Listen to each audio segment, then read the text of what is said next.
లూకా సువార్త ఎన్నో అధ్యాయం చదువుకున్నాము? ఎన్నో అధ్యాయం? 18వ అధ్యాయం. ఎన్నో వచనం? 36వ వచనం. మళ్ళీ చదవండి ఒకసారి. జన సమూహము దాటిపోవచ్చున్నట్టు వారు చప్పుడు విని. చాలండి. ఎరికో అనేటువంటి ఒక పట్టణం. ఎరికోని గురించి చాలాసార్లు మనం వింటున్నాం.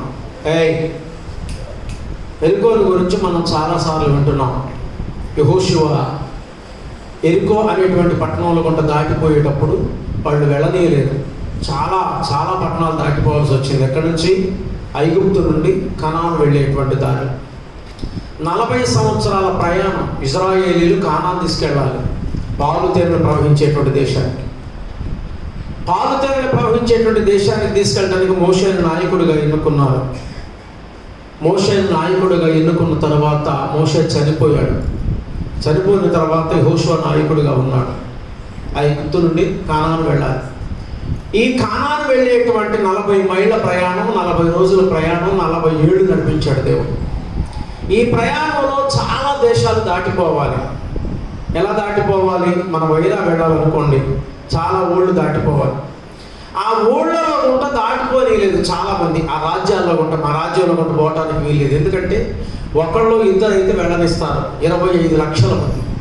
25 లక్షల మంది ఊరు దాటేసరికి ఎన్నిసార్లు 1కి వెళ్తారో, ఎన్నిసార్లు 2కి వెళ్తారో, ఎంత ఉమ్మేస్తారో, ఊరిని ఎంత ఆగం చేస్తారో అనేటువంటి బాధతోని ఊరంతా వాసన వస్తుందని ఆ దేశం అంతా, ఒక దేశం దాటిపోవాలి. దేశం దాటిపోవాలంటే చాలా పట్టుద్ది. అందుకొరకు వెళ్ళనీయలేదు. మా దేశం గుంట వెళ్ళడానికి లేదు, మా దేశం గుంట వెళ్ళడానికి లేదంటే దేశం బయట నుండి చుట్టూ తిరిగి ఊరంతా చుట్టూ తిరిగి అలాగ వెళ్ళటం వల్ల 40 రోజుల ప్రయాణం 40 సంవత్సరాలు పట్టింది. 40 years పట్టింది.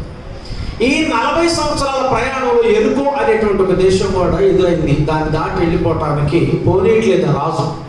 పోనీయకపోతే దేవుడు ఒక మాట అన్నాడు, బతిలు అనేది యుద్ధం చేసి వాడబట్టి ఆ రాజ్యం కొంట అవతలకి వెళ్ళిపోయినాడు. దేవుడు పర్మిషన్ ఇచ్చినాక ఆగటానికి వెళ్ళేదిగా. యుద్ధం చేయడానికని ప్రకటిస్తే వాళ్ళందరూ ఎదుర్కోవడానికి రెడీ అయ్యారు. యెహోషువ ఒక మాట, మేము అసలే ప్రయాణంలో ఉన్నాము, నడిచి పడలేకగా ఉంది, అలసిపోయి ఉన్నారు, ఇప్పుడు వాళ్ళు యుద్ధానికి రెడీగా ఉన్నారు.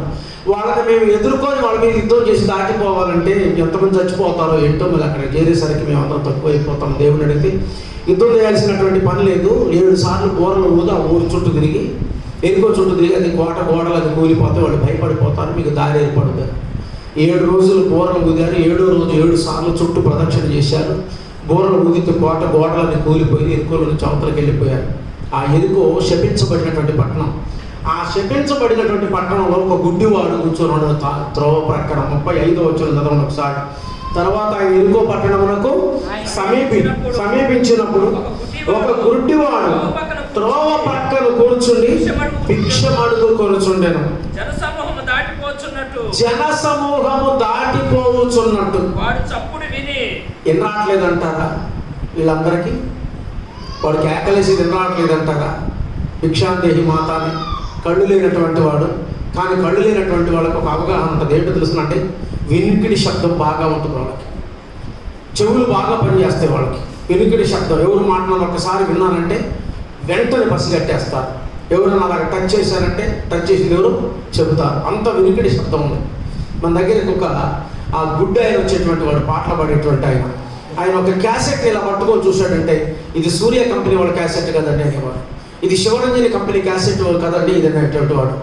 అలాగా కృపాబడి మినిస్ట్రీస్ కదండి క్యాసెట్ అనేటువంటి వాడు. ఎట్లా చూస్తామంటే దాన్ని అట్లా పట్టుకుంటే నాకు తెలిసిపోద్దండి క్యాసెట్ అనేటువంటి వాడు.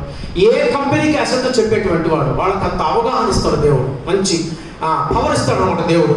అక్కడ వినికిడి శబ్దం ఉంది. అందరూ దాటిపోతున్నట్టు అర్థమైపోయింది గుడ్డివాడికి. భవతి భిక్షాంతి మాత అడుగుతున్నాడు, అందరూ దాటిపోతున్నారు. కానీ 40వ వచనంలో ఒక అద్భుతమైనటువంటి మాట రాయబడింది. జన సమూహము దాటిపోవచ్చున్నట్టు వాడు చప్పుడు విని. కానీ 40వ వచనం ఏదో తెలుసునండి, అంతటి యేసు నిలిచి. చెప్పండి ఒకసారి, దేవునికి స్తోత్రం. అందరూ దాటిపోయినారు కానీ యేసు ప్రభు వారు దాటిపోలేదు. అందరూ దాటి వెళ్ళిపోతున్నారు కానీ ప్రభు వారు మాత్రం నిలిచిపోయాడు. అక్కడ అందరికీ వినరాలేదంటే అందరికీ వినొచ్చింది కానీ ఎవడికి వాడి స్వార్థం. బైబిల్ అన్నాడు మనుషులు స్వార్థ ప్రియులు. నేను బాగుపడాలి అనేటువంటి ఆలోచన ఆ తపనతోనే పరిగెడుతున్నారు. కానీ త్రోవ పట్టుకున్నటువంటి గుడ్డివాడు అరుస్తున్నాడు, వీళ్ళు కూడా బాగు చేయడానికి ప్రభు దగ్గరికి తీసుకోదామని ఆలోచించేవాడు ఒక్కడు కూడా లేడండి. అందరూ దాటి వెళ్ళిపోతున్నారు.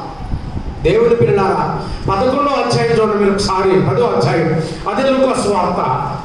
అందరూ దాటి వెళ్ళిపోతున్నారు. 10వ అధ్యాయంలో ఎంత శ్రేష్టమైనటువంటి మాట రాయబడింది చూడండి. 31వ వచనం 10వ అధ్యాయం లూకా సువార్త. ఆ సమయమందు ఒక యాజకుడు ఆ త్రోవను వెళ్ళుట చూచి అతనిని చూచి చక్కగా పోయాను. చూశారండి, యాజకులు కూడా, లేవీలు కూడా, మామూలు జనం కూడా మనుషులు అంటేనే స్వార్థప్రియులు. అంతే, మనుషులు అంటేనే స్వార్థప్రియులు. ఆఖరికి అబ్రహాము కూడా దేవుడు ఒక మాట అడుగుతాడు. ఏమన్నా తెలుసునండి, నా ఆస్తికి తమస్కు వాడైనటువంటి ఎలియాజరు వారసుడు కావాలని అడిగాడు. అంటే అర్థం ఏమిటనమాట? నా కొడుకు కావాలి అని అర్థం. నా వారసుడు కావాలి, నా రక్తం పంచుకొని పుట్టినటువంటి వాడు కావాలి, నా కడుపులో పుట్టినటువంటి వాడు కావాలి, నా ఆస్తిని నా వాడు అనుభవించాలి అనేటువంటి తపన తప్ప.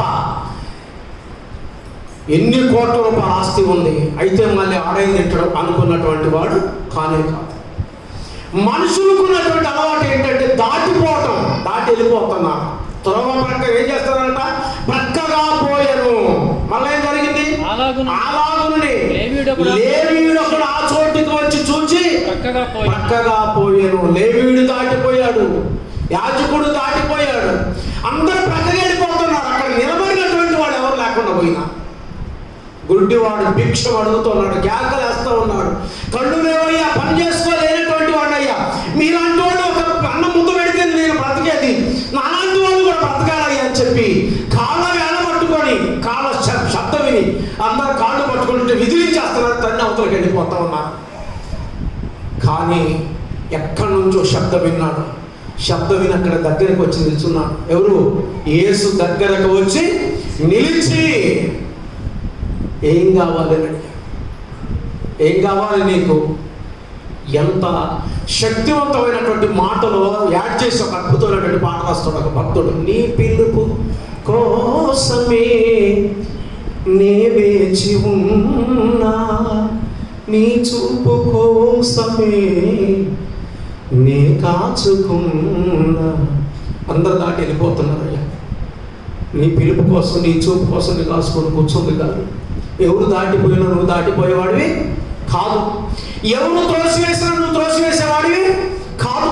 ఎవరు కాదన్నా కానీ నువ్వు కాదనేటువంటి వాడివి కాదు. అందుకొని నమ్ముకొని ఈ దారిలో కూర్చున్నాను నీ కొరకని వేచి చూస్తున్నాను నీ పాదాలుగా. ఎవరు దాటిపోయినా నువ్వు వెళ్ళిపోవాలి ఉద్దేశంతో. ప్రభువా, నిన్ను చూసే భాగ్యం నాకు దయచేయమని అడిగాడు. దేవుని పిల్లలారా, ప్రతి ఒక్కడు ఈ భూలోకం ఉన్నటువంటి ప్రతి మానవుడు నిన్ను త్రోసేసి వెళ్ళిపోయేటువంటి వాడే. నువ్వు బాధలో ఉన్నప్పుడు సహాయం చేసేవాడు ఎవడు ఉండడండి. కష్టాల్లో ఉన్నప్పుడు ఏబి మాసిలమ్మడి గారు ఒక మాట అన్నాడు, అసలు సహాయం చేసేటువంటి వాళ్ళు కూడా మన కష్టంలో ఉన్నప్పుడే వాళ్ళు కూడా దూరం అయిపోతారట. మన కష్టంలో ఉన్నప్పుడే సహాయం చేసేటువంటి వాళ్ళు కూడా దూరం అయిపోతారట. ఎందుకంటే తెలుసునండి, అన్నీ దూరం అయిపోతాయి మన బాధలో ఉన్నప్పుడు. యోబు ముగ్గురు స్నేహితులు యోబు బాధలో ఉన్నప్పుడు ఏమైపోయినారట? దూరంలో ఉండి కేకలేస్తున్నారట. వాళ్ళు కూడా దూరం అయిపోయినారు. ఆస్తి వచ్చిన తర్వాత చూడండి ఒకసారి యోబు గ్రంథం 42వ అధ్యాయం. దేవుని యొక్క వాక్యం ఎంత శ్రేష్టమైనటువంటి మాట రాయబడి ఉందో. యోబు గ్రంథం 42వ అధ్యాయం 10వ వచనం. మరియు యోబు తన స్నేహితుల నిమిత్తం ప్రార్థన చేసినప్పుడు యెహోవా అతని క్షేమ స్థితిని మరల అతనికి దయచేసెను. మరియు యోబుకు పూర్వము కలిగిన దానికంటే 200 అధికముగా యెహోవా అతనికి దయచేసెను. అప్పుడు అతని సహోదరులందరూ, అతని అక్క చెల్లెలందరూ, అంతకుముందు అతనికి పరిచయులైన వారు వచ్చి అతనితో కూడా యాడికి పోయినారు వీళ్ళందరూ? అంతకుముందు 500 జతలు వెళ్ళిపోయినప్పుడు, 1000 ఆర్ధమాలు పోయినప్పుడు, 3000 ఒంటెలు పోయినప్పుడు, 7 కొడుకులు చనిపోయినప్పుడు, 3 కూతురు చనిపోయినప్పుడు, కుస్తీ వ్యాధులు చేసినప్పుడు, చిన్న పిల్లలతో ఒళ్ళు గీకునేటప్పుడు, భార్య కూడా దూరం అయిపోయినప్పుడు, భిక్షాందేహులు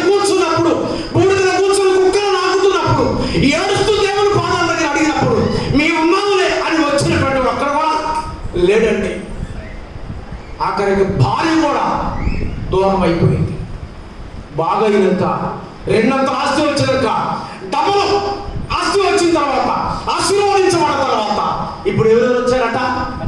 అసలు అన్నదమ్ములు ఉన్నట్టు కూడా చెప్పలేదు అంతకుముందు. ఉందండి? లేదు. ఆయనకి 7 కొడుకులు 3 బిడ్డలు ఆ ఇష్టం చెప్పాడు, కానీ ఇంతమంది అన్నదమ్ములు ఇంతమంది అక్క చెల్లెలు సంగతి చెప్పలేదు. ఎక్కడ పోయినారు అన్నదమ్ములు? అప్పుడు ఎక్కడ పోయినారు అక్క చెల్లెలు అందరూ? ఎక్కడ పోయినారు స్నేహితులు అందరూ? అంతకుముందు పరిచయం అయిన వాళ్ళు కూడా చదవన మాట అసలు ఎంత బాగుందో. అంతకుముందు అప్పుడు అతని సహోదరులందరూ అక్క చెల్లెలందరూ అంతకుముందు అతనికి పరిచయమైన వారు ఎప్పుడో పరిచయమైనటువంటి వాళ్ళు కూడా వచ్చి అతనితో కూడా ఏమంటున్నారు? అతనితో కూడా అతని ఇంట అన్నపానములు పుచ్చుకొని తినటానికైతే వస్తారండి. ఏమిటి వస్తారట? తినటానికైతే వస్తారు. మహానుభావులు ఊరికి చెప్పాలి, పెడితేనేనట పెళ్లి కోరి. ఏం కోరుతారు? పెళ్ళి. ఇంట్లో ఇంకొక పెళ్ళి అయితే బాగా, ఇంట్లో ఇంకొక పెళ్ళి అయితే బాగా. ఎందుకని? అసలు ఏ పెళ్ళి అయినా ఇంట్లో పెట్టిన బంతి ఎక్కడ పెట్టరు. ఇంకొక పెళ్ళి అయితే బాగా అని కోరుకుంటారట. పెట్టకపోతే ఈ సాగుని ఇస్తావు కానీ ఎన్నటికి ఇంటి చేతి కూడా అంటి అల్లించినోడు కానే కాదు, ఈడు సావట్లేదు, మంచి మంచోడు అందరూ తత్తుంది అని తిడతారట. పెడితేనే మానవుల యొక్క నైజం, అది మానవ నైజం. అందరూ దాటైపోతున్నారు. స్నేహితులు దూరం అయిపోయినారు, అక్క చెల్లెలు దూరం అయిపోయినారు, అన్నదమ్ములు దూరం అయిపోయినారు. ఆస్తి బాటంతోనే మహానుభావుడు ఒక మాట అక్కరకు రాని చుట్టము మృక్కిన వరమీయలేనేనా. మృక్కితే వరమీయలేని దేవుడు ఎందుకు? అక్కడికి ఆదుకోలేని చుట్టం ఎందుకు? ఏడవటానికి. మృక్కితే వరమీయలేనటువంటి దేవుడును అక్కడికి ఆదుకోలేనటువంటి చుట్టం సమానమేనట, బండతో సమానం. అటువంటి వాళ్ళకి మొక్కకూడదు, అటువంటి చుట్టాన్ని ఆదరించకూడదు అనమాట. కాబట్టి దేవుని పిల్లలారా, ఎంత బంధువైనా సరే, ఎంత స్నేహితులైనా సరే, ఎంత అయినటువంటి వాళ్ళైనా సరే, నీవు కష్టం ఉన్నప్పుడు, కళ్ళు పోయినప్పుడు ఆదరించేటువంటి స్థితి ఎవరికి రాదండి. అక్కడ దాకా ఎందుకండి? నువ్వు మంచిగా వ్యవసాయం చేస్తూ ఉంటే, నువ్వు మంచిగా పంటలు పండిస్తూ ఉంటే, బాబాయ్ శనక్కాయలు పండినయా అని వస్తారు, బాబాయ్ మిరపకాయలు పండినయా అని వస్తారు. వ్యవసాయం అయిపోయి, మిరపకాయలు అయిపోయి, శనక్కాయ అయిపోయి, కాళ్ళు పడిపోయి మంచంలో ఉన్నప్పుడు, బాబాయ్ ఎట్లా బ్రతికావు, నువ్వు ఎంత ప్రమాణంగా బ్రతికావు, శనక్కాయలు తింటావా, మిరపకాయలు ఏమైనా కావాలా, ఇంట్లోకి ఏమైనా అవసరం ఉందా, నువ్వు ముసలోడు అయిపోయిన పిల్లలు ఏం తింటున్నారు వచ్చి అడిగేవాడు ఒక్కడు కూడా ఉండడండి. ఒక్కడు కూడా ఆదరించేవాడు. ఎందుకని ఆదరించేవాడు? దీనికి కారణం ఏమిటంటే, అవసరం కొరకు ఆదుకునేటువంటి వాళ్ళు ఎవరు ఉండరు. అక్కడ అయిపోయిన తర్వాత, మూలపడ్డ తర్వాత ఆదుకునేవాడు. చూడండి, దారి ప్రక్కన గుడ్డివాడు కూర్చొని ఏడుస్తుంటే ఏం చేస్తున్నారట? ప్రతివాడు దాటిపోతున్నారట. ఉందన్నమాట. ఏం చేస్తున్నారు? జనసమూహము దాటిపోవచ్చున్న చప్పుడు విని అందరు దాటిపోతున్నారు. ఒక్కడ ఆగట్లేదేనా? బాబు నిన్ను నాకేం డబ్బులు ఇవ్వద్దు బాబు, ఏం డబ్బులు ఇవ్వద్దు, బాగు చేసి ఆయన వస్తున్నట్టు ఎంతసేపుడికి వస్తాడు, ఎంత దూరంలో ఉండవు. ఆ మహానుభావుడు వచ్చిన తర్వాత ఆయన ఆగమని అడుక్కోవటానికి ఒక్క ఇన్ఫర్మేషన్ కోసమే. నిన్నేం డబ్బులు అడగట్లేదయ్యా, నిన్నేం బట్టలు అడగట్లేదు, నేను నాకేం అన్నం పెట్టడం నేను అడగట్లేదు. ఈ దారిలో ఒక మహానుభావుడు వస్తున్నట్టు, కళ్ళు లేనటువంటి వాడు కళ్ళు ఇచ్చేటువంటి దాత. ఆ మహానుభావుడికి ఎంత దూరంలో ఉండు, ఎంతసేపటికి వస్తాడు ఇక్కడికి, కొంచెం ఇన్ఫర్మేషన్ అని ఎవరు కాళ్ళు పట్టుకున్నా కానీ తన్నుకుంటూ వెళ్ళిపోతున్నాడు, తొక్కుకుంటూ వెళ్ళిపోతున్నారు, కానీ ఒక్కడు కూడా నిలబడ్డటువంటి వాడు లేడు. దగ్గరకు వచ్చిన తర్వాత యేసు నిలిచి వానిని తన యొద్దకు తీసుకొని రమ్మని. ఎంత చక్కని మాట. నిలబడిపోయినాడు. ఎవరొక్కడ ఆయన అరుస్తున్నాడు, మీరు అందరూ దాటుకుంటూ తొక్కుకుంటూ వెళ్ళిపోతున్నారు. ఆ క్యాబినెట్ నుండి తీసుకురండి. ఇంత శబ్దంలో ఎట్లా వినపడింది? ఇంతమంది జనసమూహాలు ఎలా కనపడింది? దేవుని పిల్ల. అందుకని ప్రభువారు అన్నారు, పరలోకమందు నీ తండ్రికి ప్రార్థన చేసినప్పుడు గదిలోకి వెళ్ళి ప్రార్థన చేయి. వినపడద్దండి? ఎంత శబ్దం ఉందో కానీ నీ ప్రార్థన ఒక్కటి ఆయన సన్నిధి చేరింది. అందుకనే జకరియా భయపడబాకు, నీ ప్రార్థన దేవుని సన్నిధికి చేరింది. అబ్రహాం, నీ ప్రార్థన నాకు వినబడింది. నీ భార్య అయినటువంటి శారా గర్భము ధరించి కుమారుని గంట ఆయనకి ఇస్సాకును పేరు పెడతావు, నీ జన్మ ధన్యమైపోద్ది. రాజులు ఏలికలు ఆయన గర్భంలో నుంచి జన్మిస్తారు. దేవుడు వాగ్దానం చేశాడు, జకరియా భయపడబాకు, కొడుకులు ఇస్తాను నీకు. ఎలాంటి కొడుకులు ఇస్తాను? శ్రేష్టమైనటువంటి ప్రవక్తను ఇస్తాను నీకు. నీకంటే అద్భుతమైనటువంటి సేవ చేసి యాజకుడిని ఇస్తాను నేను. యాజకుడిగా పుట్టాడు. యేసు ప్రభువులకు మార్గాన్ని సరళం చేశాడు. ఏమని మార్గం సరళం చేసేటువంటి వాడు యేసుప్రభువు గురించి చెప్తున్నాడు. ఏమని?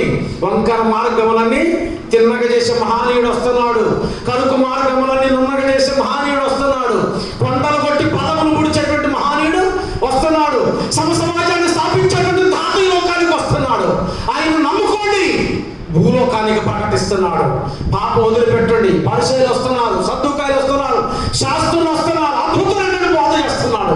భువన భూతాళాలు తత్తరిల్లిపోతున్నాయి. ఎక్కడ నిలబడి ప్రార్థన చేస్తున్నాడు, ఎక్కడ నిలబడి బోధ చేస్తున్నాడు, అడవిలో నుంచొని కేకలేస్తున్నాడు. ఎవరింటికి పోయితే నాకు అన్నం పెట్టమని అడిగినటువంటి వాడు కాదో యాజకుడు. తోలు గట్టి కట్టుకున్నాడు, కట్టుకోవడానికి బట్టలు ఎవరికి మాకండి. తోలు గట్టి కట్టుకున్నాడు, వంటికైనా చేత పట్టుకున్నాడు, తేనె తిని బ్రతుకుతున్నాడు, అడవి మిడతలు తిని బ్రతుకుతున్నాడు, మిడతలు కాల్చుకొని తింటున్నాడు. ఎవరింటికి వచ్చి అన్నం తింటలేదు, ఎవరికి భయపట్టలేదు. అటువంటి అద్భుతమైనటువంటి ప్రవక్త ఎవరు కడుపు పుట్టాడు? అహరోను కుమార్తెను ఒకటి, ఎవరామె? ఎలిజబెత్. ఒక గొప్ప యాజకుడు చేసుకుంది. ఎవరైనా? జకరియా. వాళ్ళు శ్రేష్టమైన ప్రార్థన చేశారు. ఏ ప్రార్థన చేశారు? సకలమైనటువంటి ఆజ్ఞల చొప్పున జీవిస్తూ నిరపరాధాలుగా నడుచుకుంటూ దేవునికి ప్రార్థన చేశారు. జకరియా నీ ప్రార్థన వినబడింది. నువ్వు ఎక్కడున్నా కానీ అక్కడ నిలబడి కేకలేస్తున్నాడు. గుడ్డివాడు కేక వినబడింది. ఒకసారి అలా నిలబడిపోయినాడు అంతే. ఆయన ఒకసారి ఇలా తీసుకురాడు. ఇంతమంది వచ్చి ఎక్కడో నీ కొరకని పరుగులు పెడితే ఉరికి వస్తామంటే చూడు ఒకసారి యోహాను సువార్త 5వ అధ్యాయం. దేవుని బిడ్డలారా, యోహాను సువార్త 5వ అధ్యాయం. పరుగులు పెడితే నీ కొరకు ఉరికి వస్తామంటే వీళ్ళందరినీ ఎవరిని ఆగమని చెప్పకుండా ఇక్కడికి వచ్చి నిలిచిపోయారంటే ప్రభు అనుకుంటున్నారు. పాపం 5వ అధ్యాయం 7వ వచనం చదవండి ఒకసారి.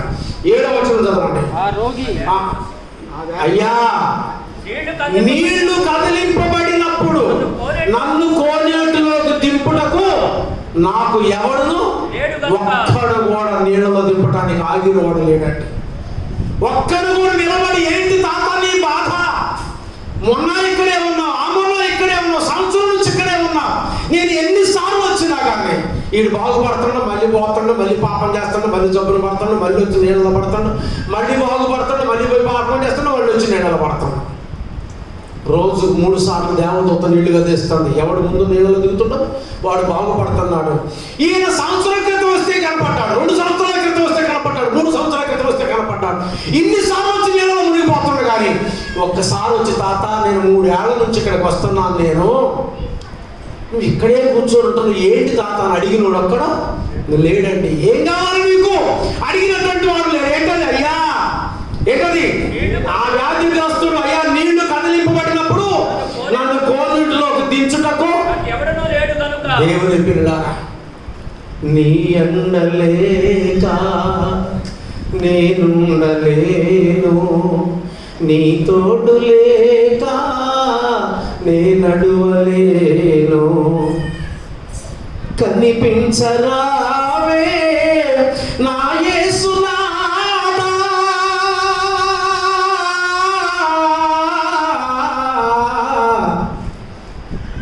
నడవలేదయ్యా. ఒక్కసారి నన్ను నీళ్ళలో దింపాలి. ఎవరు వస్తే వాళ్ళని కూర్చున్నాను, ఎవరికి వాళ్ళు నీళ్ళలో మునిగి వెళ్ళిపోతున్నారు, ఎవరికి వాళ్ళు రోజుకు 3 బాగుపడుతున్నారు. 38 సంవత్సరాలు ఇక్కడికి పడి వచ్చింది. ఒక్కడైనా సరే ఏంటది? నీళ్లు కదిలింపబడినప్పుడు నన్ను కోనేటిలోకి దించుటకు నాకు ఎవడును లేడు కనుక. ఏమిటండి? ఎవడు సహాయం చేస్తాడు? నేను వచ్చినంతలో ఎవడో ఒకడు నీళ్ళలో పడుతున్నాయి, బాగుపడుతుంది, వెళ్ళిపోతాడు. వాడు బాగుపడలేదా?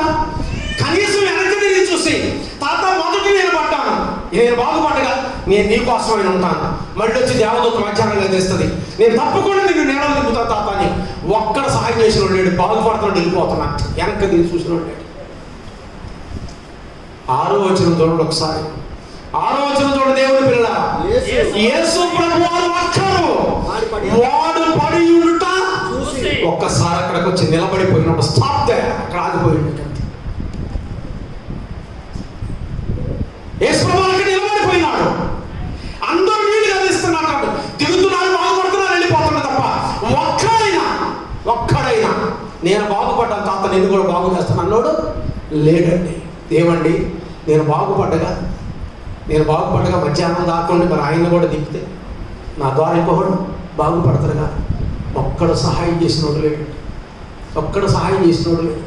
దేవుని పిల్లలారా, ఎవరికి వాళ్ళు వెళ్ళిపోతూ ఉన్నారు. రోజుకు 3 బాగుపడుతున్నారు. రోజుకు 3 సార్లు నీళ్లు గదిలిస్తుంది దేవతతో. ఆయా సమయాల్లో వచ్చి దేవుని దూత నీళ్లు గదిలిస్తున్నటువంటి స్థితి. దేవుని పిల్లలారా, మీరు ఆలోచించండి. కదిలిస్తున్నప్పుడు పడిపోతున్నారు, బాగుపడుతున్నారు. ఒక్కడు కూడా ఈ సంగతి ఆలోచించట్లేదు. నేను అనుకుంటున్నా, ఎంతమందిని బతిలాడుంటాడో, ఎంతమందిని కాళ్ళు పట్టుకుని ఉంటాడో, ఎంతమందిని రిక్వెస్ట్ చేసి ఉంటాడో, అయ్యా కొంచెం నీళ్ళలో నన్ను దింపయ్యా. చాలా అయింది ఆయన ఇక్కడికి వచ్చి. దేవుని పిల్లలారా, ఎన్ని సంవత్సరాలు అయిందట? 5 వచ్చిన చదవండి. అక్కడ 38 ఏళ్ల నుండి. చెప్పండి ఒకసారి, దేవుని స్తోత్రం గట్టిగా, దేవుని స్తోత్రం. ఎన్ని సంవత్సరాలు? ఎన్ని వేల మంది బాగుపడిపోయినారు. 38 ఏళ్ళ. బహుశా నేను అనుకుంటున్నా, వాడి శరీరం అంతా పుండ్లు పడి ఉంటుంది. కూర్చొని వాడి షీట్ అంతా పుండ్లు పడి ఉంటుంది. 38 ఏళ్ళు కూర్చోవడం అంటే మాటలు కాదు. పుండ్లు పడి ఉంటుంది. ఎవరు దగ్గరికి రావడం కూడా ఇష్టపడలే. కానీ దగ్గరికి వచ్చింది ఎవరు? యేసు. వాడు పడి ఉండుట చూచి వాడప్పటికి బహుకాలం నుండి ఆ స్థితిలో ఉన్నాడని ఎట్లా ఎరిగిండు? చెబుతుంది. ఎవరు చెబుతుంది? పుండ్లు పడిపోయి. శరీరం చెబుతుంది పుండ్లు పడిపోయింది.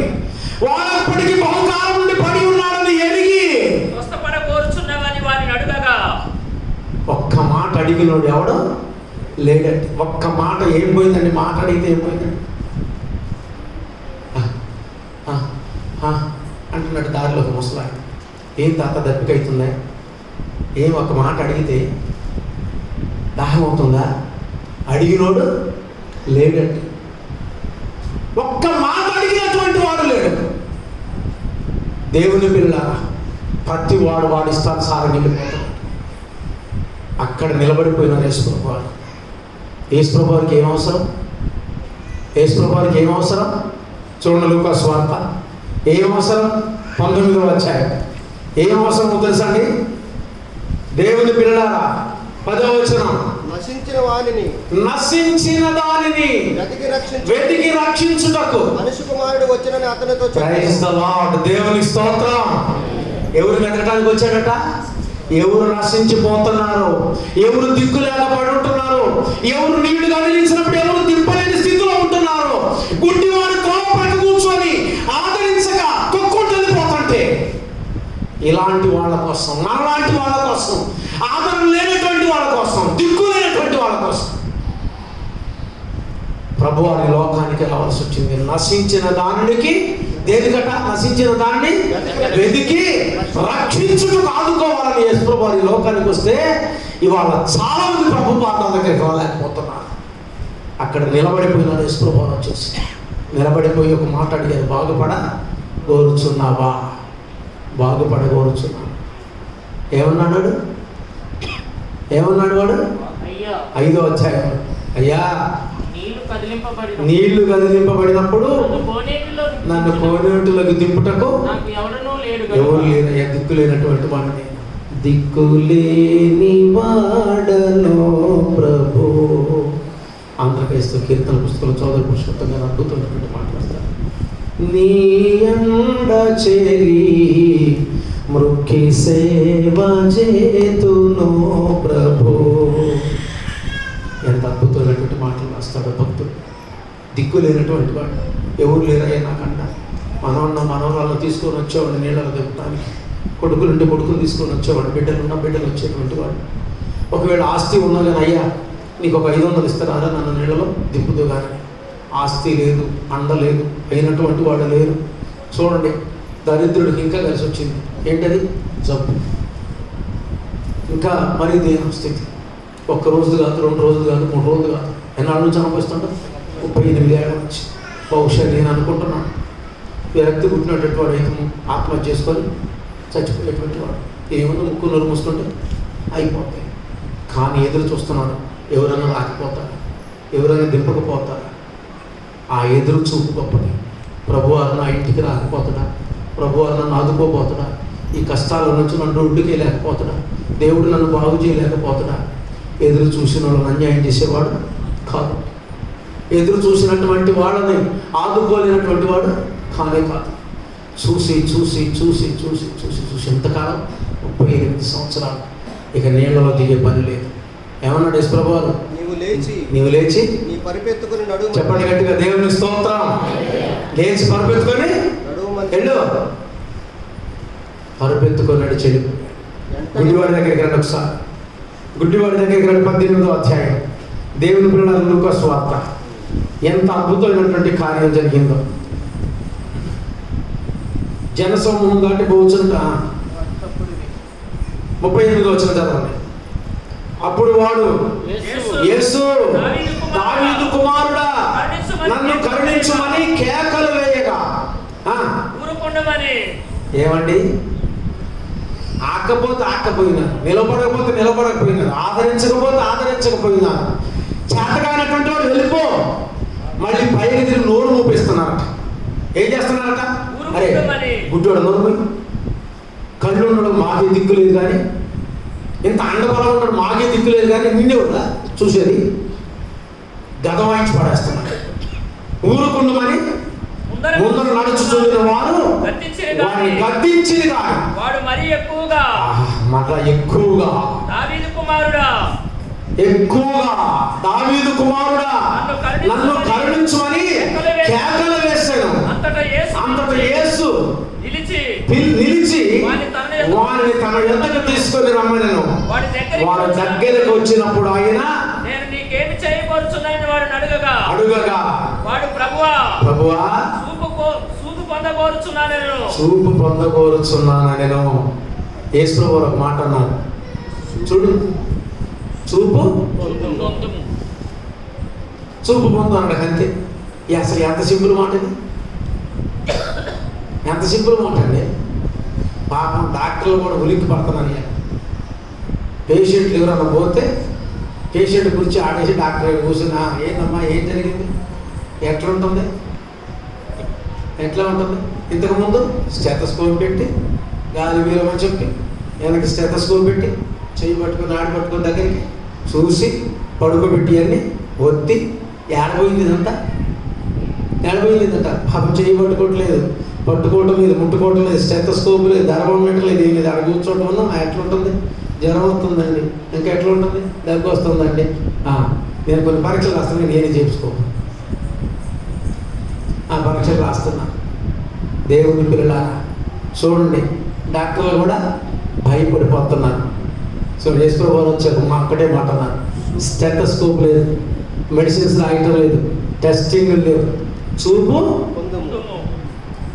చూడబ్బాయి, చూపు పొందుము, నీ విశ్వాసము నిన్ను ఆయన బాగు చేస్తాడని మరీ ఎక్కువగా కేకలేస్తాను కనుక నీకున్నటువంటి నమ్మకం నీకు చూపునిస్తాడు. వెంటనే వాడు చూపు పొంది దేవుని మహిమపరచు ఆయనను స్తోత్రం. ప్రజలందరూ అది చూచి దేవుడు చేసే కార్యాలు చూసేట ప్రజలందరూ దేవుని స్తుతించాలట. ఎందుకని స్తుతించాలా? ఒకడికి కళ్ళు వస్తే, ఒకడికి నోరు వస్తే, ఒకడికి ఆస్తి వస్తే, ఒకడింట్లో శుభకార్యం జరిగితే మనం ఆనందపడాలట. ఎందుకు ఆనందపడాలో తెలుసునండి? దేవుని పిల్లరా, అది దేవునికి మహిమ. దేవునికి మహిమట, దేవునికి మహిమ. ఎప్పుడైతే మనం దేవుని మహిమపరుస్తాం అటువంటి కార్యాలు దేవుడు మన ఇంట్లో కూడా జరిగించడానికి ఇష్టపడతాడు. దేవుని పిల్లలారా, నీకు ఎంతమంది బంధువులు ఉన్నారో, ఎంతమంది అండబలం ఉందో, ఎంతమంది అడ్డబలం అంగబలం ఉందో నాకు తెలియదు. కానీ నువ్వు హాస్పిటల్లో ఉన్నప్పుడు, నువ్వు పేషెంట్గా పడి ఉన్నప్పుడు, నువ్వు నడవలేనటువంటి స్థితిలో ఉన్నప్పుడు, ఎటు కదలేనటువంటి స్థితిలో ఉన్నప్పుడు నిన్ను ఆదరించే వాళ్ళు ఎవరు ఉండరండి. మనుషులు అండ కొంతకాలమే, కానీ శాశ్వతమైనటువంటి అండ ఏదో తెలుసునండి, ప్రభువారి యొక్క అండ. ఆయన ఒక్కడి నీ దగ్గరికి వచ్చి నిలబడేటువంటి వాడు. ఈ ఊరిని మర్చిపోయిన ఆయన మాత్రం మర్చిపోవాలి. ఇది ఒక్కటి గుర్తుపెట్టు. నువ్వు ఎవరిని మర్చిపోయినా పర్వాలేదు, కానీ ఎవరు మనకూడదు, అండగలిగినటువంటి నీ దగ్గరకు వచ్చి నిలబడేటువంటి ఆయన మాత్రం మర్చిపోవడం. చాలామంది ఈ రోజుల్లో అటువంటి మహానీయుడు మర్చిపోతున్నారు. కనుక నీ భక్తుడు చక్కని శ్రేష్టమైనటువంటి మాట అంటాడు. 103వ కీర్తన ఎంత అద్భుతమైనటువంటి మాట అన్నాడు. మీరు ఒకసారి చూడండి. దేవుని పిల్లలారా, పరిశుద్ధ గ్రంథంలో 2వ వచనం, నా ప్రాణమా యెహోవాను సన్నతించుము, ఆయన చేసిన ఉపకారములలో దేనిని అది. ఏం చేశాడు ఉపకారం? దేవుని పిల్లలారా, ఇవాళ బ్రతికున్నటవి దేవుడు మనకు చేసినటువంటి ఉపకారం. ఇంకా నీకేం పొలాలు స్థలాలు ఇవ్వాల్సిన అవసరం లేదండి. పొలాలు స్థలాలు ఇవ్వాల్సిన అవసరం లేదు నీకు. ఇంకా ఒకవేళ స్థలాలు ఇచ్చినా పొలాలు ఇచ్చినా ఏమన్నాడు ఒక మహానుభావుడు, ఫ్యాక్టరీలు ఉన్నా, మోటారు కారులు ఎన్ని ఉన్నా, పొలాలు ఎన్నున్నా, ఇళ్ళ స్థలాలు ఎన్నున్నా, అందగాడివైనా, అందని మాటకారివైనా, కసాయివైనా, సిపాయివైనా, బికారివైనా. ఏమండి, మనకి ఏ వైద్యం అందుతుందని మనం బ్రతుకున్నాం? రాష్ట్రపతికి ఎంత వైద్యం చేశారు తెలుసా? రాష్ట్రపతి అండి, ప్రథమ పౌరుడు, ఎంత వైద్యం చేశారు. ఇవాళ కూడా ఇంకా హాస్పిటల్ ఉన్నాడు బాలసుబ్రహ్మణ్యం. ఇవాళ కూడా బాలసుబ్రహ్మణ్యం హాస్పిటల్లో ఉన్నాడు. ఇతర దేశాల వైద్యుల యొక్క సలహా తీసుకుంటారంట. ఇంకా కోమాలోనే ఉండే పరిస్థితి అయింది. కోట్లేశ్వరులు వాళ్ళు, ఆస్తులు ఉన్నాయి వాళ్ళకి, డబ్బు ఉందో వాళ్ళకి, అండమానం ఉందో వాళ్ళకి, కానీ అక్కడ నిలబడేవాడు లేడు. అందరూ దాటిపోయేటువంటి వాళ్ళే. బాగుపడ్డాడు. వెంటిలేషన్ తీసేశారు అంటే వాళ్ళ అబ్బాయికి కోపం వస్తుంది. ఎవరికి? వెంటిలేషన్ తీసేది ఫేక్ న్యూస్ నమ్మబాకన చేయాలి. డైరెక్ట్ న్యూస్కి ఇచ్చారు. దేవుడి పిల్లలు చూడండి, కోమాలో ఉండి రీసెంట్గా నిన్న చనిపోయాడు రాష్ట్రపతి. ఏ పేరు? ప్రణబ్ ముఖర్జీ. బహుముఖ ప్రజ్ఞాశాలిని, అందరు కొని ఆడుతున్నారు. మినిస్టర్ పదవులు చేశాడు. ఒక దఫా అయితే ప్రధానమంత్రి పదవి కూడా రాబోయే ఆయన ఇందిరాగాంధీ చనిపోయినా. అటువంటి స్థితులు కూడా ఇవాళ మనం ఏదో డబ్బు ఉన్నటువంటి వాళ్ళని కాదని దేవుడు బ్రతికించి, డబ్బు ఉన్నటువంటి వాళ్ళని కాదు, ఉంటాయి డబ్బులు. ఏమన్నాడు భక్తుడు? ఫ్యాక్టరీలు ఉన్నా, మోటార్ కారులు ఎన్నున్నా, పొలాలు ఎన్నున్నా, ఇళ్ళ స్థలాలు ఎన్నున్నా, అందగాటివైనా, అందని మాటకారివైనా. మిస్ వరల్డ్ అండి, ప్రపంచ అందగత్తే.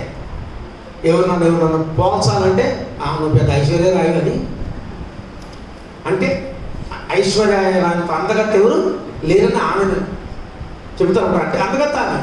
మరి అంత అందగత్యమైనా, అందగాడివైనా, అందని మాటకారివైనా. ఎంత మాటకారి తెలుసునండి, ఇవాళ ఢిల్లీ, బాంబే మొత్తం కదులుద్ది అమితాబ్ బచ్చన్కి ఏదైనా అయిందంటే. అంత మాటకారి, అంత ఆస్తిమంతుడు. ఆయనకి కరోనా పాజిటివ్ వచ్చింది తెలుసా మీకు? ఆయన కోడలు కూడా వచ్చింది, ఆయన కొడుకు కూడా వచ్చింది, మనవడ కూడా వచ్చింది తెలుసా? ఇంట్లో మొత్తం పాజిటివ్లు పడిపోయినారు, కోలుకున్నారు. దేవుని పిల్లలారా, మన బోటోడం అయితే బయట పడలేమని దేవుడు మన దాకా రాకుండా చేసిందంటే మనం ఎంత ఉండకూడదు. అంటే అర్థం ఏంటో తెలుసునండి, అందరు దాటిపోయిన మన దగ్గర నిలబడ్డాడు ఒక ఆయన ఉన్నాడు. అందరు దాటిపోతున్న మన దగ్గరకు వచ్చి నిలబడి స్వస్థపడగోరుచున్నావా అని అడిగే తాత ఒక ఆయన ఉన్నారు. కాబట్టి మనం బ్రతుకుతున్నాం. ఎంత అద్భుతమైనటువంటి మాట.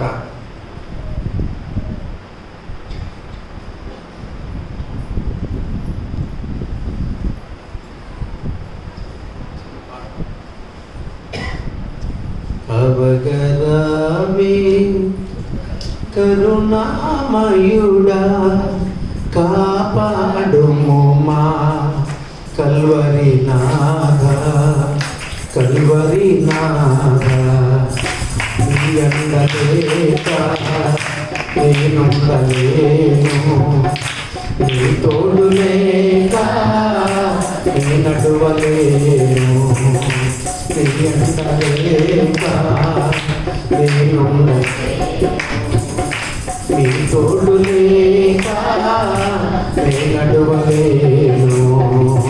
కనిపించరావే నా యేసునాథా, కనిపించరావే నా యేసునాథా, నే నడువలేను, నీ తోడు లేక నే నడువలేను, నీ తోడు లేక. కవగరావే కరుణామయుడా, కాపాడుము మా కల్వరి నాథ.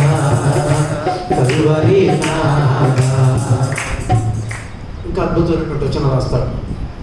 ఈ లోకములో ఈతి బాధలు ఈదగలేను నా యేసునాథ. ఎంత అద్భుతమైనటువంటి మాట. ఈ లోకములో ఈతి బాధలు ఈదగలేను నా యేసునాథ. కోరితినయ్యా నీ చేతి సాయం. ఎవరు నీళ్ళలో దింపలేని స్థితి, దారి ప్రక్కన నుంచి అందరూ దాటిపోతున్నటువంటి పరిస్థితి. త్రోవ పక్కన పడినటువంటి వాడు చూసి ప్రక్కగా పోయినటువంటి యాజకులు లేవి. ఎవరు వచ్చి గుర్రం మీద ఎక్కించుకొని నూనె రాసి పుండ్లు కట్లు కట్టి పేదరాలు ఇంటికి తీసుకొని వెళ్ళి అన్నం పెట్టమ్మా నేను డబ్బులు ఇస్తాను అన్నటువంటి వాడు లేకపోయినారు. అందరూ దాటిపోయినారు. సమరయుడు ఒకడు, సంబంధం లేనటువంటి వాడు ఒకడు వచ్చాడు. మీ అన్న కానీ, మీ తమ్ముడు కానీ, మీ అక్కలు కానీ, మీ చెల్లెళ్ళు కానీ, మీ నాన్నలు కానీ, మీ అన్నయ్యలు కానీ ఆదుకోలేనటువంటి స్థితిలో మనకు సంబంధం లేనటువంటి లోక రక్షకుడి లోకానికి వచ్చి మనం ఆదుకోవటానికి ఈ భూలోకానికి వచ్చి నీ కొరకు నా కొరకు చనిపోయినారంటే దానికి మనం ఏమిస్తే మన రుణం తీరుతో ఒకసారి ఆలోచించాలి. అందుకని అన్నాడు నీ చేతి ఏమిటిది? నీ చేతి సాయం కోడి తినయ్యా. ఎంత అద్భుతమైనటువంటి ఒక మాట చెప్పాలంటే ఈ బాధలు బట్టి ఒక భక్తుడు ఒక మాట అన్నాడు, అయ్యా చచ్చిపోతే బాగా కోరుకున్నాడు తెలుసండి. ఈ జీవిత ఈత లేకున్నాను ఏంటది? నా చేయి పట్టుకో నా యేసునాథ. ఎంత ఏడిచిందో. బయట వాళ్ళ సంగతి తట్టపోని ఏంటది? భార్య పుత్రాదులచే బాధాలెన్నో కలిగి బాధాలన్నీ బహు త్వరగా. నువ్వు వస్తే నయ్య బాధలు పోయేది, నువ్వు రాకపోతే బాధ విషయవాడు ఎవరు లేదు. నీవు వస్తేనే ఎప్పుడు వస్తావు ప్రభువా? ఏడుస్తున్నాడు. ఎందుకని? రాజ్యంపై రాజ్యంబు రంకెవేయుచుండే రాష్ట్రంపై రాష్ట్రంబు రగులుచుండేను. రాజులకు రాజువై రయమున రావయ్య రాజ్యమేలను త్వరలో రమ్ము మా యేసు. ఈ రాజ్యంలో బ్రతకలేకపోతున్నాం ప్రభువా, నీ రాజ్యం కావాలి మాకు. రాయ త్వరగా ఏడుస్తున్నాడు భక్తుడు, ఏడుస్తున్నాడు. గాలి తుఫానులచే కలిగే తరంగములో కొట్టబడుచున్నాను కదా నా దేవా. ఎన్ని బాధలు, ఎన్ని ఇబ్బందులు. కొడుకు బీకొని తింటాడు, బిడ్డలు బీకొని తింటున్నాడు, భార్య బీకొని తింటుంది. ఏం చేస్తాను? డబ్బులను అడుగుతున్నాడు. మాట్లాడితే కొట్టడానికి వెనుకలకు వస్తున్నాడు. చేయి పడిపోయింది, కాళ్ళు పడిపోయింది, పరిస్థితి బాగలేదు, దిక్కులేని స్థితిలో అనాథగా పడి ఉంటున్నా. ప్రభువా ఒకసారి రావా. ఏడుస్తున్నాడు. ఇక బ్రతకడం కష్టం అయిపోయింది. ఈ జీవిత ఈదలేకపోతున్నానయ్యా, నా చెయ్యి పట్టుకో అయ్యా. సంఘ సంబంధముగా శాంతి లేకపోయే సమానతత్వంబు. ఏడుస్తున్నాడు. కానీ లాస్ట్ ఒక మాట అంటాడు. ఏంటది? బాధలు తీరే రోజు ఒకటే ఉంది. ఎప్పుడు? పెండ్లి కుమారుండు ప్రభువైన క్రీస్తుండు పెళ్లి సంఘమునాత్మయు పిలచూచుండేను. పెళ్లి విందులో నేను పెళ్లి వస్త్రముతోను హల్లెలూయా అని ఆనందింతు. నువ్వు వచ్చినప్పుడు ఈ బాధలు పోయేది. పెళ్లి కొడుకు ఎప్పుడు వస్తావు? నువ్వు వచ్చినప్పుడు ఆ పెళ్లి విందులో కూర్చొని పెళ్లి వస్త్రాలు కట్టుకొని నువ్వు ఇచ్చేటువంటి విందు ఆరగిస్తా ఉంటే ఈ బాధలన్నీ మర్చిపోయి బ్రతికేటువంటి రోజు ఎప్పుడు వస్తుందయ్యా. ఎందుకని? సైతాను చెలరేగి పోయింది. సమయం లేదని గజ్జలు కట్టుకొని తిరుగుతూ ఉంది. పీక పట్టుకుంది, నన్ను మెసలేవట్లేదు. చుట్టూ ముసురుకునే కష్టాలు. ఈ స్థితిలో నన్ను ఆదుకునేవాడు, నీళ్ళలో తిప్పేవాడు, కళ్ళు ఇచ్చేటువంటి వాడు, అందరూ తొలగిపోయేటువంటి వాడు, ఆదరించేవాడు ఒక్కడు కూడా లేదయ్యా. నువ్వు వస్తే బాగు ప్రభు అని ఎదురు చూస్తున్నాడు. దేవుని పిల్ల ప్రభువారు అక్కడికి వచ్చి నిలిచి ఏం చేశాడు? ఒకసారి అక్కడికి వచ్చి నిలిచి స్వస్థపడగొరుచున్నావా అని వారిని అడిగాను. ఇక్కడ ఉన్నటువంటి వాళ్ళందరి దగ్గర మీరు అనుకుంటున్నారు కానీ లేరని మన ముందుకు వచ్చి నుంచున్నారు. ప్రభువా బాగుపడాలనుకుంటున్నారా? బాగుపడాలనుకుంటున్నాం ప్రభువా. ఆ ఒక్క ముక్క చెబితే కుదరదు. బాగుపడాలనుకుంటున్నాం ప్రభు అంటే కుదరదు. అతడు మరి బిగ్గరగా అంటే అర్థం పెట్టి ఇంకా విశ్వాసం ప్రార్థన చేయాలి. అప్పుడు మనకి ఫలితం వచ్చింది. అర్థమైందండి? బాగుపడాలనుకున్నాం ప్రభు అని కూర్చుంటే కుదరదు. ఏం చేయాలా? ఊరుకో, ఎవడున్నాను గుడ్డోడా అని అరుస్తుంటే ఏమంటున్నా? అతడు మరి బిగ్గరగా ఇంకొంచెం కేకలేస్తాడు. అంటే విశ్వాసం పెరగాలన్నమాట. కష్టాలు వచ్చినప్పుడు, బాధలు వచ్చినప్పుడు, ఇబ్బందులు వచ్చినప్పుడు, వేదనలు వచ్చినప్పుడు సైతాను మనం నోరు అరసడానికి ప్రయత్నం చేస్తాడు. అప్పుడు ఇంకేం చేయాలట? ఈ బాధలన్నీ పోవాలా, కష్టాలన్నీ పోవాలి. ఇంకా బట్టి ప్రార్థన చేయాలి. కష్టాలు వచ్చినప్పుడు, బాధలు వచ్చినప్పుడు చేయడానికి చేత కాదు మనకి. అప్పుడు చేయాలి ప్రార్థన. 7 కొడుకులు చచ్చిపోయినప్పుడు, 3 బిడ్డలు చచ్చిపోయినప్పుడు, 500 దత్తలు ఎండిపోయినప్పుడు, 3000 ఒంటలు పోయినప్పుడు, 6000 గార్ధబాలు పోయినప్పుడు, ఇల్లంతా కూలిపోయినప్పుడు, చర్మం అంతా చీకిపోయినప్పుడు, మరణమైన జీవమైన నాతి చరామి యేసు నాతి చరామి, నిన్ను విడువను యేసు నిన్ను మరువను, నీవే నా హామీ రక్షించుమీ స్వామి. అది మరణమే కానీ జీవమే కానీ ఇంకా మరి ఎక్కువగా కేకలేసి ప్రార్థన చేస్తున్నాం. ఆదుకో అయ్యా, ఆదుకో అయ్యా, కష్టాల్లో ఉన్నామయ్యా, ఊపిలో ఉన్నామయ్యా, దిగబడిపోతున్నామయ్యా, కళ్ళు పోయింది అయ్యా. కేకలేస్తున్నాడు. ఎక్కడుండి? ఎరుకో పట్టణం దారిలో ఉండి కేకలేస్తున్నాడు. శపించబడినటువంటి పట్టణం. ఈ పట్టణాన్ని కట్టడానికి ఎవరైనా పూనుకుంటూ వాడు పెద్ద కుమారుడు చనిపోతాడని శపించదువే. అటువంటి శపించబడినటువంటి పట్టణంలో గుడ్డివాడిగా బ్రతుకుంటున్నాను నేను. అయ్యా, ఈ దేవుడికి రాకూడదు, నన్ను ఆదుకో తండ్రి అని కేకలేస్తుంటే అందరు చేతులు తడులు చూస్తుంటే తొక్కుంటూ పోతున్నారు తప్ప ఆదుకున్నటువంటి వాడు అక్కడ కూడా లేడండి. అక్కడికి వచ్చి నిలబడినటువంటి దేవుని కుమారుడు ఒక్కడే ఆదరించాడు. నిన్ను ఆదుకోవటానికి వస్తున్నాడు. కానీ ఎక్కువగా కేకలేటువంటి ఇంకా విశ్వాసంతో ప్రార్థన చేయాలి. లాస్ట్ గడియాలి. ఇంకా విశ్వాసంతో ప్రార్థన చేయాలి. ఎందుకని? ప్రభువు రాకడ దగ్గరికి వస్తుంది. ప్రభువు రాకడ దగ్గరికి వస్తుంది. కాలములు చెబుతుంది మనకి, సమయాలు చెబుతున్నాయి, వచ్చేటువంటి వాతావరణాలు చెబుతుంది మనకి. అయిపోతుంది మన పరిస్థితి, దిగజారుడికి వచ్చేసింది. లాస్ట్ గడియలకు వచ్చేసాం. ఇప్పుడు ఇంకా గట్టి ప్రార్థన చేయాలి. ఇప్పుడు ఇంకా విశ్వాసరహితమైన ప్రార్థన చేయాలి. ఇప్పుడు ఇంకా తపన పడాల ప్రార్థనలకు రావాలని, ఇప్పుడు ఇంకా దేవుని పాద దగ్గర బ్రతకాలని ఆశపడాలి.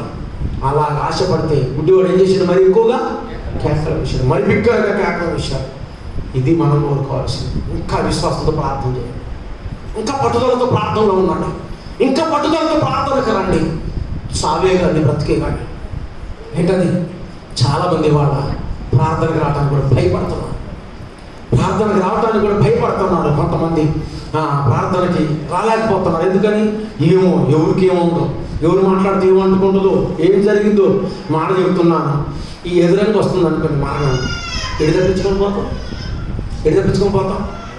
ఎందుకైనా మంచిది. ఈ గుడికి పోతే ఎవరు కానంటే ఇంటికాడ ఉండి వెళ్ళాలి అనుకున్నాం అనుకో, అడి తిరిగి వచ్చిద్దా, లేకపోతే అడి తిరిగి వచ్చిద్దా. సావే కానీ రేవే కానీ ప్రార్థనలో ఉండటం నేర్చుకోండి. విశ్వాసంగా జీవించండి. ఎక్కువగా ప్రార్థన అడగండి. ఎక్కువగా దేవునిలో జీవించండి. ప్రభువు వచ్చి నీ ముందు నిలబడతారు. ఆదరించేవాడు ఆయన ఒక్కడే. ఈ లోకలు ఎవరు నిన్ను ఆదుకునేవాడు లేరు. ఆదుకో ప్రభువా, నీకంటే ఆదుకునేవాడు ఎవరున్నారు? నా కుటుంబాన్ని ఆదరించి నీ రాజ్యానికి వారసులుగా చేయి తండ్రి అని బాగా ప్రార్థనలు గడపండి. దేవుడు మన కుటుంబాన్ని ఆదుకుంటాడు. తండ్రి తన మాటలు దీవించిన దాకా.